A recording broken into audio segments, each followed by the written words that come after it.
Madayaw! Welcome to the second episode of Mapagyaman, an interactive conversations on regenerative futures by the Davao Oriental State University Center for Futures Thinking and Regenerative Development, where we dive deeper to the university's vision of excellence, innovation, and inclusion. In the previous episode, we were visited by the ever-active President Roy Ponce, the thought leader of Hiraya ng Silangang Davao, which gave birth to the Center for Futures Thinking and Regenerative Development. And all these would not be possible without thorough reviewing and research on what regenerative development and futures thinking really mean. To explain how we can do this, we have today the Director for Research, Mr. Jhonnel P. Villegas. Hi, good afternoon, everyone, and thank you for inviting me, especially to our Center for Futures, Thinking, and Regenerative Development. Yes, sir. Sa pangalan pa lang, kulba na kaayo, no? Futures, Thinking, and Regenerative Development, 𝘘𝘯𝘁𝗍𝑐𝗍𝑚𝑒. Well, anyway, thank you for inviting me here. Yes, sir. We are so glad to have you here, and based on what you have said, the name itself carries really a lot. So, i-breakdown nato na siya, no? One by one. So, my first question would be, what is regenerative development and how is it different from sustainable development? Okay, kuan mo gid ni question and answer portion. Okay. So, anyway, DOrSU, as probably mentioned by President Roy during the preview session, is now positioning itself as a regenerative futures university. And kung imuha siyang tan-awon all over the world, medyo dili pa kaayo ingon anak kadaghan ang istorya karon about regenerative development. And as such, medyo dili pa pud klaro sa atoa ang unsa gyud ang iyahang konsepto. And daghan kaayong scholars pod nga naga-discuss og dili pa pud ingon ana ka fully formed ang ilahang ang concept. And one exciting amuagyong na sabtan og nabasa is that si regenerative development is actually mura siyang improvement or beyond sustainable development. So kasagaran nato madungog no, sustainable development, sustainable development goals, adto ta sa mga eskwelahan, sa mga universities, sige istorya og sustainable development.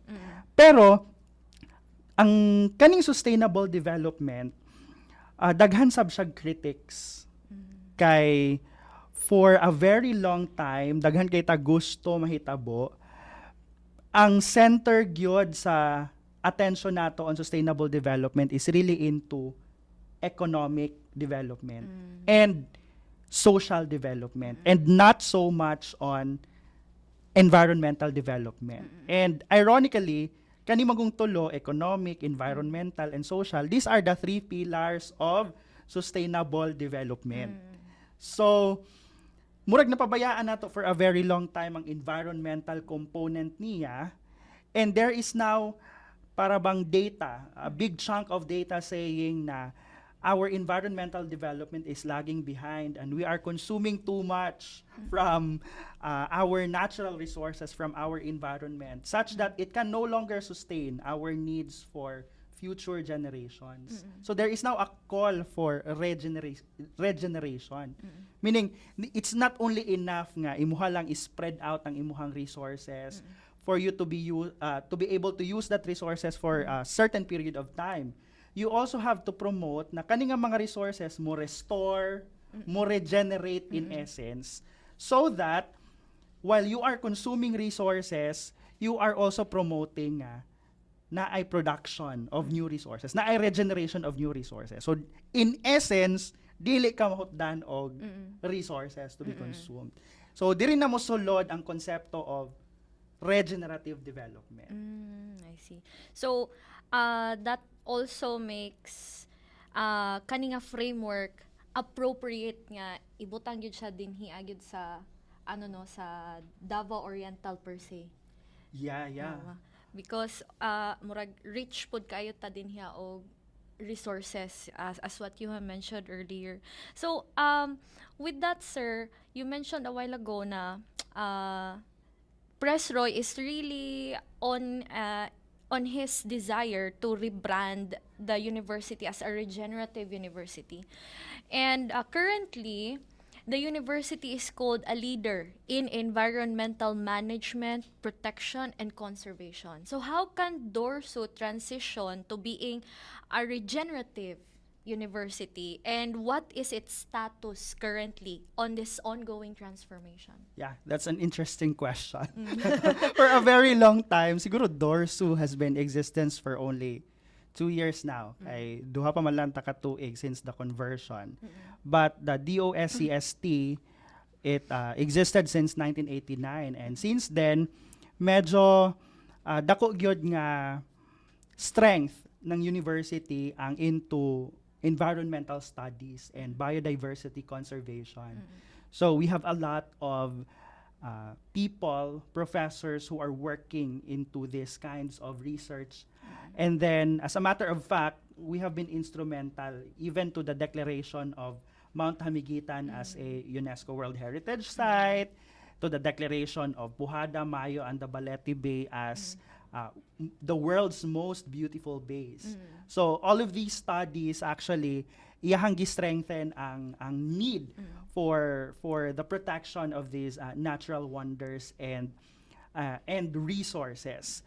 So mo na siya nga murag makonsider sab nato si DOrSU as a frontline in environmental protection, as steward in environmental protection, conservation, and management. So again, dito lang takutob we identify, say, what species can be found in this particular key biodiversity area.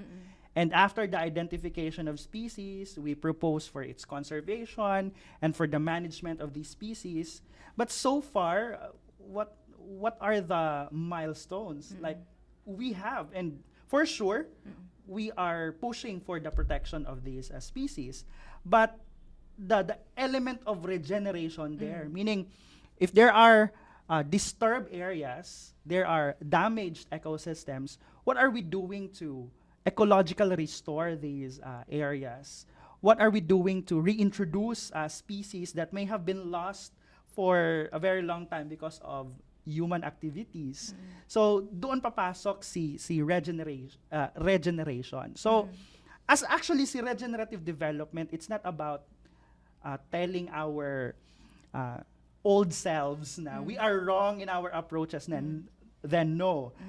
It's like banking on our previous work, and then we wanted to expand the framework now, atong sumpayan ang framework para mas holistic ang atoang approach. So from an environmental perspective or from a biological science perspective, ang regenerative development now would come in, especially nga si Davao Oriental, while it is a very beautiful province, mo ganin nato ang tourism campaign nga Davao Oriental beautiful. I hope it speaks also to the residents of Davao Oriental. Correct. But however, there is a certain limit to this beauty. Kay Davao Oriental also has a fair share of environmental obliteration. Na damage po siya because of a lot of factors. And how can we position now the university to be also a thought leader in that aspect? So how can we position also our programs, projects, and activities so that we will contribute to this new paradigm of development, and that is regenerative development. Okay. So just for clarification, wala jud nato wala nato ginabaliwala tong economic development, but more on we are gina-up nato ang environmental development towards regenerative development. Okay, so under this university's research, innovation, and extension development is, of course, this newly established CFTRD, or Center for Futures Thinking and Regenerative Development. Now, what is its primary function in the university's goal of becoming a regenerative university? Wow. O, diba? Pero makatubag ani kay si director as the first director of the center. Pero we are very blessed because we have a visionary president, and he makes sure that these visions are actually put into action. And one of the actions na atuag yung gina-anticipate o ako apong na-appreciate in the RIA division is really the establishment of the Center for Futures Thinking and Regenerative Development. So actually kita ang nauna, no, if I may say, in the region to really establish the center. And unique ang iyang positioning because it's one of the research, innovation, and extension centers of the university. Meaning, ang ihang function is divided into three. We have research component, we have an innovation component, and we have an extension component. So, apil na dito tong ato ang knowledge generation, technology innovation, and of course, going back to the communities na serving the underserved and serving our clients in the communities. Dito mo musulod ang extension nga part. Now, the main challenge of the center, because it's a new center and a lot of people still do not know what are really the mandates of the center and the functions of the center. Ganun naman, di ba? Pag first time na to, Yes, medyo maglibog pa ta. And most of the time, we are afraid of the things that we do not understand. Correct. So, ano mo kahadlok. Bitaw, ang center, ang ihapag yung pinakauna nga challenge nga sa gubagon is how to mainstream regenerative futures into the operation itself. Meaning to say, in the academic, paano ba natin i-integrate si regenerative futures? Like, do we offer a curriculum tackling about regenerative development and futures thinking? That's one, in the academics. In research also, we need to set our research agenda. So, in our research agenda, nakabutang na ba si regenerative development? And all of the faculty members or external partners who would like to do researches on this particular agendum, are they capacitated also? So, musulod na po dito ang imuhang capacity building program. So, we need to train futurists within the university. And nagasugod-sugod ta, and it's a very good na progress, pero it's still a long way to go.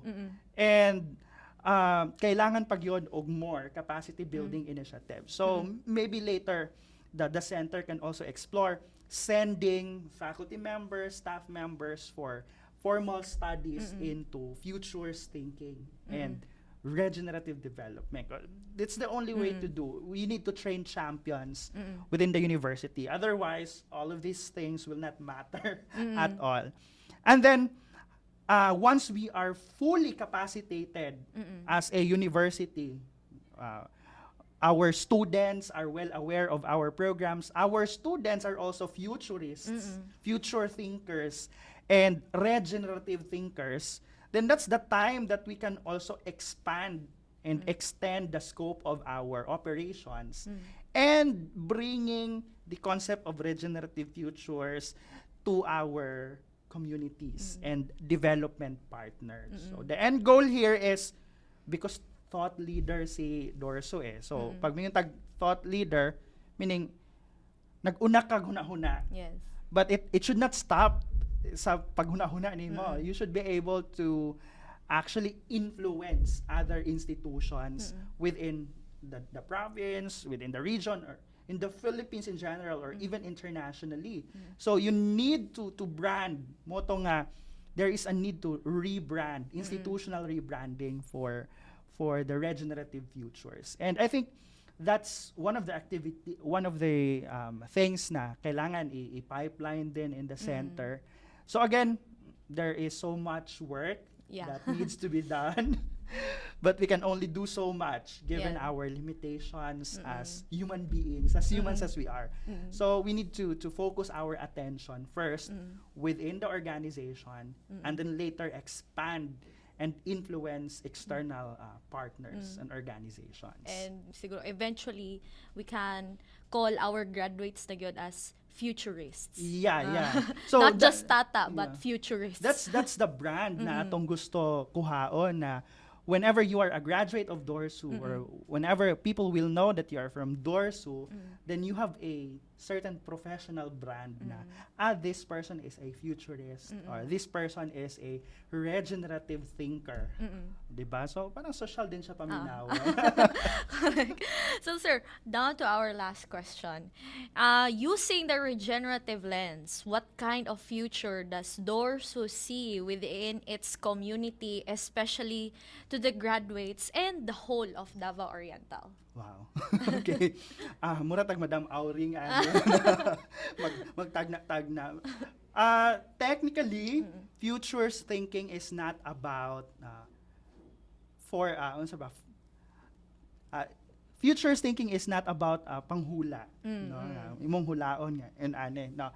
Futures thinking is being aware of your actions at present and the possible consequences of these actions.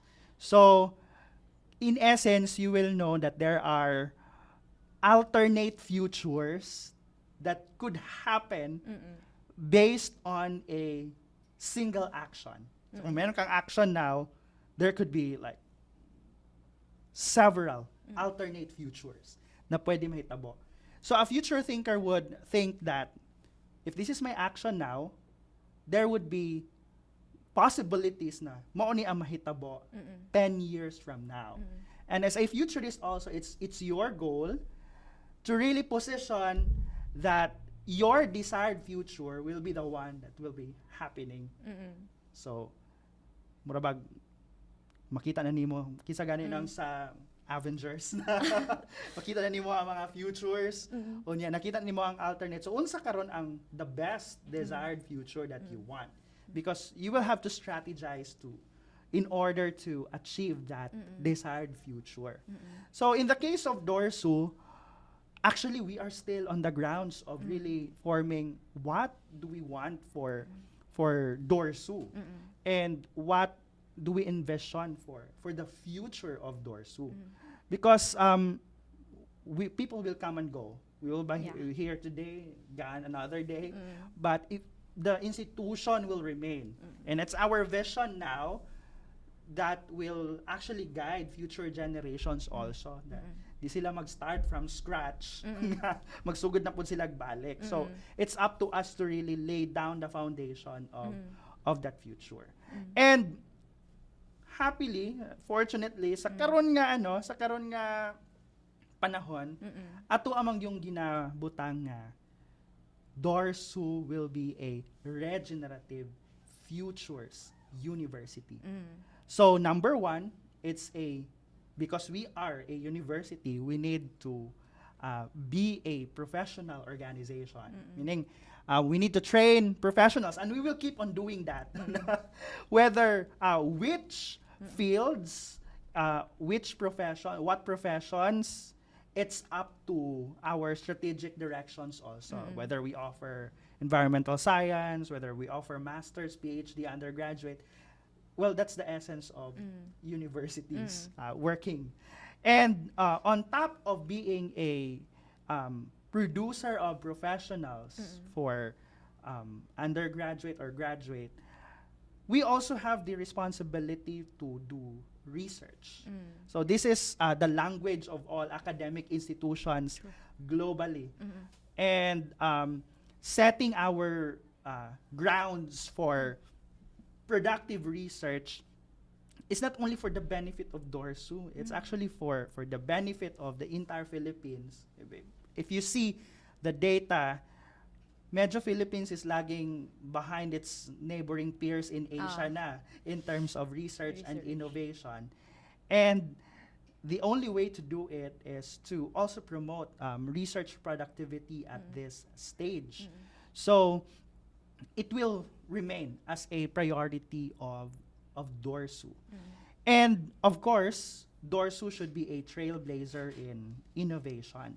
So eto medyo challenging pa ito na part, and we are starting, but we are there already. We are starting with small baby steps. We have already instituted our Directorate for Innovation, which is actually in charge of the copyrights, patenting, and including the commercialization stage. So particularly, this directorate is in charge of all the innovation initiatives of the university, which could be connected to research and extension. Which brings me na the fourth component is actually on extension. And extension is about going back to communities, talking to people, assessing their needs, and responding to their needs. So if they need education, Of course. you need to tailor your curriculum so you can serve your community better. If they need to resolve a certain problem, why is the river turning orange? Why are the fishes gone? So that you can address through sound and relevant research undertakings. If they need technology, like in farming systems now, we need to mechanize our farms. We need to build digital systems to accommodate the ever-changing in Industry 4.0. So you also need to respond through innovations. So again, the center of all these things is still human. So ang vision ng DOrSU, aside from becoming a Regenerative Futures University, is still to be of service to humans, to community. And this will bring us to the thought na we are in the business of helping people. Political. But yeah, as cliche as it sounds, this is the future. Yeah. And the future may be unknown, but we can now sense signals of the future. And it is only through relevant instruction, research, innovation, and extension that we can actually position ourselves at par with these signals. So as far as these signals are concerned, ito na yung signal ngayon. So you also have to evolve as an institution. Okay. Makadaghan akong explanation. But sir, it was very insightful, and thank you so much for coming in. Hopefully, no matter how wide really the vision of DOrSU is, hopefully it will really come to life. No? Yeah. So, well, thank you so much, Sir Villegas, for coming in, for explaining to us what really futures thinking and regenerative development means. And thank you so much for tuning in today in our Mapagyaman session. This is 𝘘𝗍𝘀𝘶𝗱𝗲, and I'll see you in our next episode.